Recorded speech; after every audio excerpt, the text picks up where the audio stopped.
Hi everyone, I am doctor कृषिका Jain. Wonderful mind mission series में एक बार फिर से आप सभी लोगों का बहुत बहुत स्वागत है। आज मैं एक ऐसी शख्सियत के साथ हूँ जिनके लिए कोई भी इंट्रोडक्शन हमेशा छोटा ही पड़ जाएगा। हमारे मेरठ शहर के जाने माने ENT specialist surgeon doctor Arun Goyal ji आज मेरे साथ हैं, जो पिछले 20 सालों से अपनी सेवाएं अपने क्षेत्र में दे रहे हैं और एक जाना माना चेहरा है। 15,000 से भी ज़्यादा केसेस वो सॉल्व कर चुके हैं और उनके क्लाइंट्स उनकी तारीफ़ करते थकते ही नहीं हैं।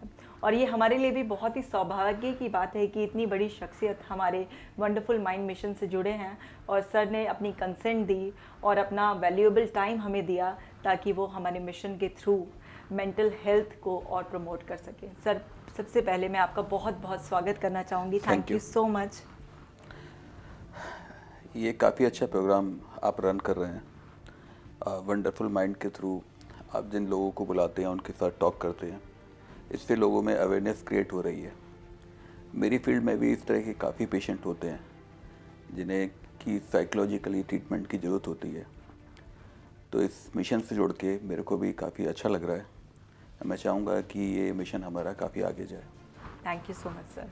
सर, जैसे आप 20 सालों से अपनी प्रैक्टिस कर रहे हैं, तो कभी ऐसा कुछ क्लाइंट्स देखने के लिए मिलते हैं आपको जो पेशेंट्स आए हैं और वो गले में कोई दिक्कत बता रहे हैं, अपने कान में कुछ ऐसा बोल रहे हैं, कुछ अनयूजुअल सा है और आपने चेकअप किया लेकिन आपको सब कुछ सही मिल रहा है। तो इस तरीके के अगर कोई फंक्शनल पेशेंट कभी आपके सामने आते हैं तो उनको कैसे आप हैंडल करते हैं? क्या वो मेंटल हेल्थ के लिए बड़ा रिसेप्टिव होते हैं कि आपने उन्हें बताया कि भाई इनको कुछ दिक्कत मुझे लग नहीं रही है, आप किसी साइकोलॉजिस्ट से बात कर लो या इनकी काउंसलिंग कराओ, तो कैसा उनका रिएक्शन रहता है? आजकल ऐसे बहुत सारे पेशेंट आते हैं और लास्ट 7-8 ईयर्स से इस तरह के पेशेंट्स के नंबर्स काफ़ी इंक्रीज हो गए हैं। यूजुअली आजकल क्या होता है कि न्यूक्लियर फैमिलीज़ की वजह से फीमेल्स में ये प्रॉब्लम ज़्यादा कॉमन है, बच्चों में भी बहुत कॉमन है। और किसी के घर में अगर किसी को कोई थ्रोट प्रॉब्लम हो गई, सपोज़ किसी के पेरेंट्स को, मदर को, फादर को पास में कभी कैंसर हो गया जी। या किसी रिलेशन में हो गया, तो उन्हें एक तरीके का फोबिया रहता है कि मेरे को भी गले में कुछ हो गया। और वो डिफरेंट ईएनटीज़ पे घूमते रहते हैं। सब लोग जांच करते रहते हैं, किसी इन्वेस्टिगेशन में उन्हें कुछ नहीं मिलता, किसी ट्रीटमेंट से, मेडिकल ट्रीटमेंट से उन्हें फ़ायदा नहीं होता। जी। तो ऐसे बहुत सारे पेशेंट होते हैं जिनको कि साइकोथेरेपी की ज़रूरत है, काउंसलिंग की ज़रूरत है और हम लोग नहीं कर पाते। वो पेशेंट ऐसे ही चक्कर काटते हैं और ऐसे बहुत सारे पेशेंट हैं जिनको कि एक साइकोथेरेपी की ज़रूरत है, काउंसलिंग की ज़रूरत रहती है। जी। सो मतलब आपके लिए भी एक चैलेंज ही रहता है कि ये मैसेज कन्वे करना कि ये साइकोलॉजिकल प्रॉब्लम है। हाँ जी। ओके। तो सर, जैसे आपका पर्सनल और प्रोफेशनल एक्सपीरियंस क्या कहता है कि अब लोग कितना अवेयर हो चुके हैं मेंटल हेल्थ के लिए? अब पहले से तो काफ़ी अवेयरनेस बढ़ गई है, जी। लेकिन फिर भी मैं ये कहूँगा कि अभी अवेयरनेस बहुत कम है, क्योंकि डिफरेंट प्रेजेंटेशन होते हैं। जब ईएनटी में ही इस तरह के पेशेंट आते हैं तो और ब्रांचेज में और मेडिकल ब्रांचेज में तो आते ही होंगे। तो गले की प्रॉब्लम को लेके कि गले में ऑब्स्ट्रक्शन है, कैंसर फोबिया है ना, या और भी डिफरेंट टाइप की साइकोलॉजिकल प्रॉब्लम को लेके आते हैं जिन्हें कि मेडिसिन से हम लोग ठीक नहीं कर पाते और उनको साइकोथेरेपी की बहुत ज़्यादा ज़रूरत होती है। तो ऐसे पेशेंट को रेफर करना पड़ता है।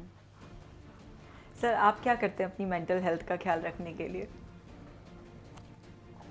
मैं मेंटल हेल्थ का ख्याल रखने के लिए, मेरे को जैसे पढ़ने का शौक़ है जी।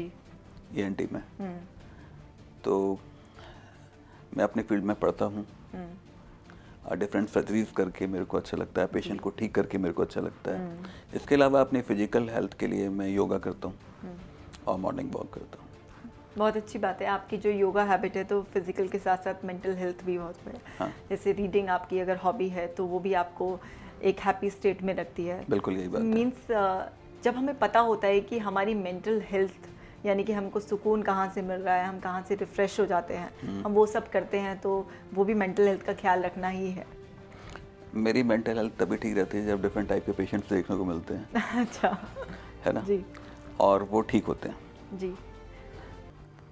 क्योंकि इसी चीज़ का पैशन है और ठीक करके ही अच्छा लगता है। जी। तो किसी पेशेंट को ट्रीट करना, डिफरेंट सर्जरीज करना, तो इससे काफ़ी अच्छा लगता है। जी। सो सर, जैसे आपने बोला था कि फ़ीमेल्स में ज़्यादा प्रॉब्लम इस तरीके की आप देखते हैं कि फ़ीमेल पेशेंट जो आपके पास आती हैं कि साइकोलॉजिकल फंक्शनिंग जो फंक्शनल पेशेंट होती हैं देखते हैं, तो जैसे कई बार ऐसा भी होता होगा कि आपने फैमिली को बताया कि भाई इनको कोई ऐसी फाइंडिंग्स नहीं है, इनको कुछ साइकोलॉजिकल प्रॉब्लम है, तो कुछ ऐसा कभी कोई रिएक्शन आया कि उन्हें लगा हो कि डॉक्टर साहब प्रॉब्लम नहीं समझ रहे हैं?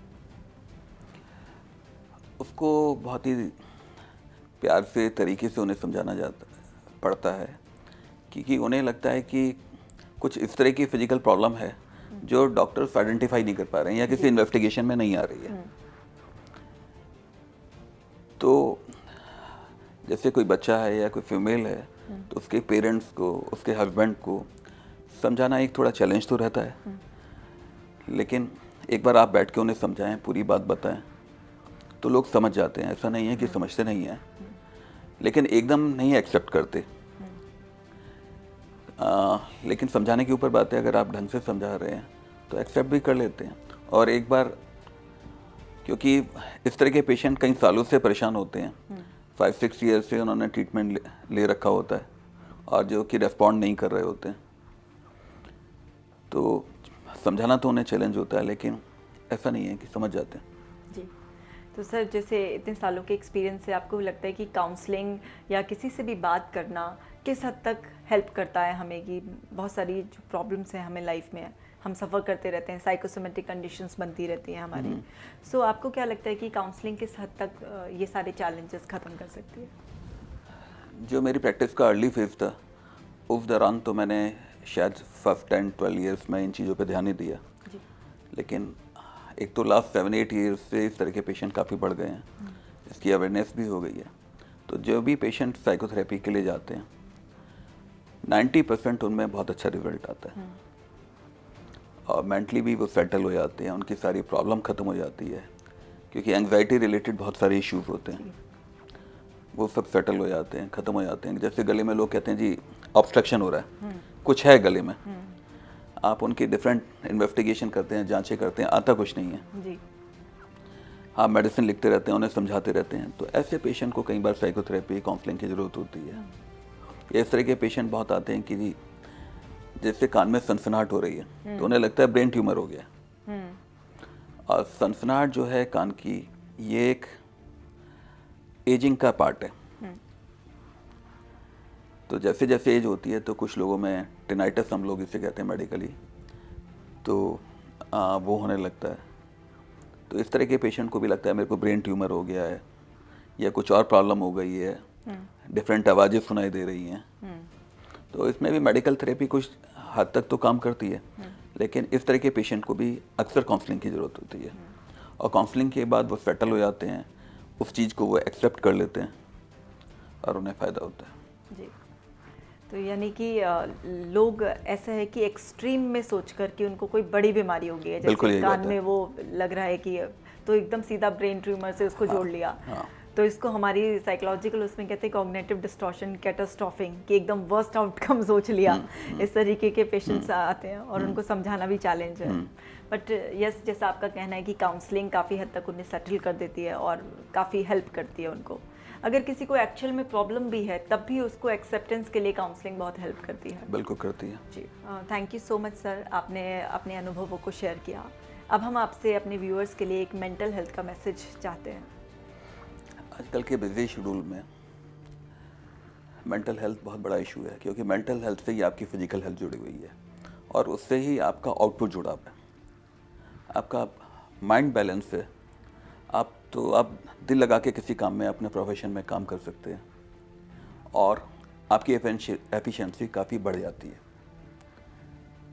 तो उसके लिए आप योगा कर सकते हैं, डिफरेंट ब्रीदिंग एक्सरसाइज कर सकते हैं, मॉर्निंग वॉक कर सकते हैं। इसके अलावा आपको कुछ हॉबीज़ होती हैं, जो भी आपकी कुछ पर्सनल हॉबीज़ हैं, उनमें आपका इंटेलिजेंस बहुत ज़रूरी है। उसके लिए टाइम दें, उससे परस्यू करें अपने हॉबीज़ को और खुश रहने की कोशिश करें। Thank you so much sir. देखिए, डॉक्टर अरुण गोयल सर ने अपने एक्सपीरियंस से आप लोगों को जो मैसेज दिया है वो बहुत ही वैल्यूएबल है।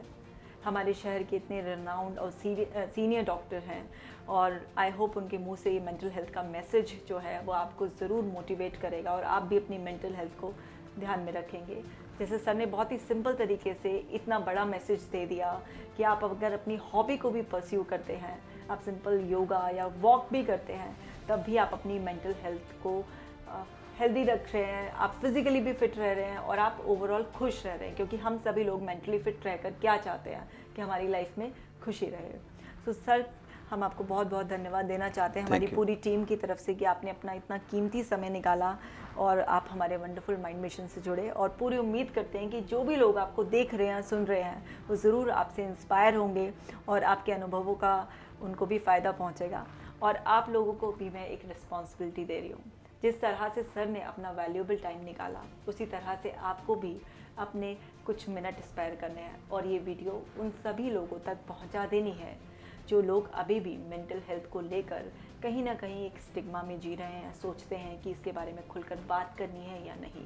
देखिए, जब खुलकर बात होगी मेंटल हेल्थ के बारे में, तभी आप अपनी मेंटल हेल्थ को अच्छा रख पाएंगे, और आपका एक छोटा सा प्रयास अगर किसी के जीवन में कुछ बड़ा बदलाव ला सकता है, तो ये अच्छा काम आपको अभी करना है।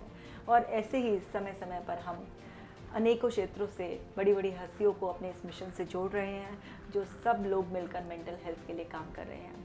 तो आप भी जुड़े रहिए और इस वीडियो को शेयर कीजिए, और ऐसे ही और वीडियो से कनेक्टेड रहने के लिए आप हमें फेसबुक पर भी ज्वाइन कर सकते हैं, यूट्यूब पर भी आप हमारा चैनल सब्सक्राइब कर सकते हैं, और आपका अगर कोई भी सवाल है तो वो भी आप हमें लिखकर भेज सकते हैं। उसका जवाब 24 घंटों में आप तक ज़रूर पहुंचेगा। Stay connected.